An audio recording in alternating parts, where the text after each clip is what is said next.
পৃথিবীটারে কাঁপিয়ে দেয়া হবে, পুরো পৃথিবী নড়ে চড়ে উঠবে, টাওয়ারগুলো ভেঙে খান খান, পাহাড়গুলো ভেঙে দুমড়ে মুচড়ে যাবে, মানুষগুলো বিক্ষিপ্ত পতঙ্গের মতো নিক্ষিপ্ত হবে, সাগরের পানির মাঝখানে দাউ দাউ দাউ দাউ দাউ দাউ করে আগুন জ্বলতে শুরু করে দিবে। আল্লাহু আকবার। নকশা কে দিছেন আল্লাহ? নকশা কে দিছে না? সুবহানাল্লাহ পড়েন।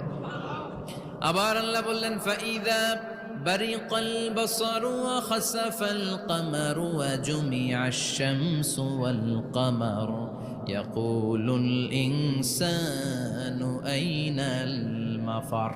সেদিন মানুষের চোখ হবে ছানা বড়া, চন্দ্র সূর্যে কোনো আলো থাকবে না, মানুষগুলো দিক বিদিক পাগলের মতো দৌড়াবে, সবার মুখে এক কথা, পালাবো কই?